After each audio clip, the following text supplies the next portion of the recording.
ईसा मसीह के सेवक और प्रेरित सिमोन पेत्रुस का यह पत्र उन लोगों के नाम है जिन्हें हमारे ईश्वर और मुक्तिदाता ईसा मसीह की दया से हमारे ही समान विश्वास का बहुमूल्य वरदान मिला है। आप लोगों को हमारे ईश्वर और प्रभु ईसा के ज्ञान द्वारा प्रचुर मात्रा में अनुग्रह और शांति प्राप्त हो।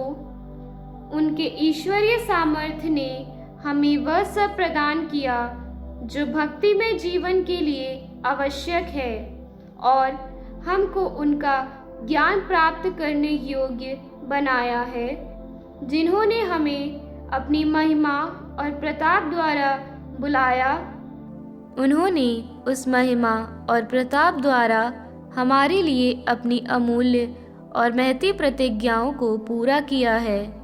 इस प्रकार आप उस दूषण से बच गए जो वासना के कारण संसार में व्याप्त है और आप ईश्वरीय स्वभाव के सहभागी बन गए हैं।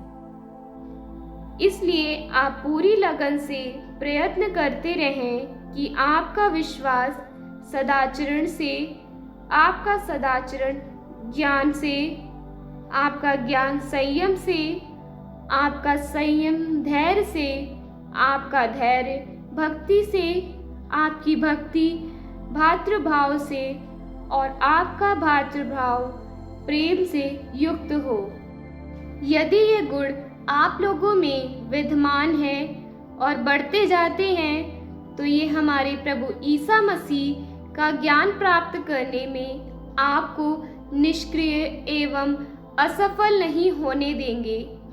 जिस व्यक्ति में ये गुण विद्यमान नहीं है वह अंधा है, टटोलता फिरता है और यह भी भूल जाता है कि उसके पुराने पाप धुल चुके हैं। इसलिए भाइयों, आप अपना बुलावा और चुनाव सुदृढ़ बनाने का पूरा प्रयत्न करते रहें। यदि आप ऐसा करेंगे तो निश्चय ही कभी विचलित नहीं होंगे और हमारे प्रभु एवं मुक्तिदाता ईसा मसीह के अनंत राज्य में आपका स्वागत किया जाएगा।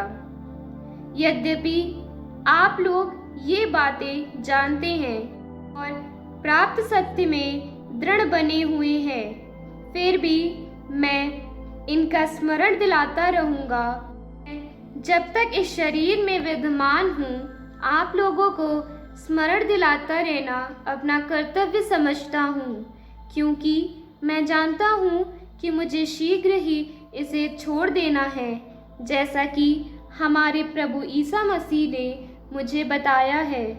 मैं इसका पूरा ध्यान रखूंगा कि मेरे चले जाने के बाद भी आप लोग सब समय इन बातों को स्मरण रख सकें।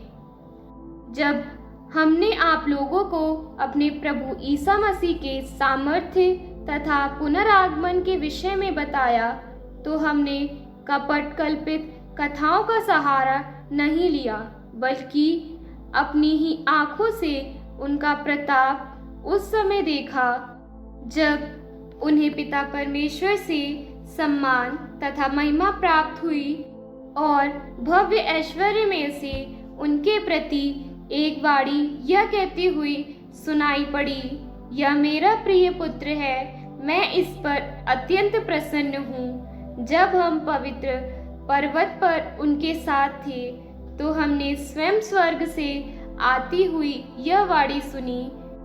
इस घटना द्वारा नबियों की वाणी हमारे लिए और भी विश्वसनीय सिद्ध हुई।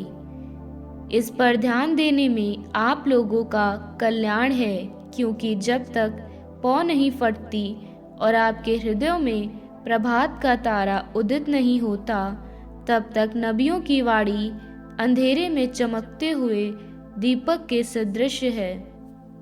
किंतु आप लोग सबसे पहले यह अच्छी तरह समझ लें कि धर्म ग्रंथ की कोई भी भविष्यवाणी व्यक्तिगत व्याख्या का विषय नहीं होती, क्योंकि मनुष्य की इच्छा से कभी भविष्यवाणी उत्पन्न नहीं हुई, बल्कि पवित्र आत्मा से प्रेरित होकर मनुष्य ईश्वर की ओर से बोले।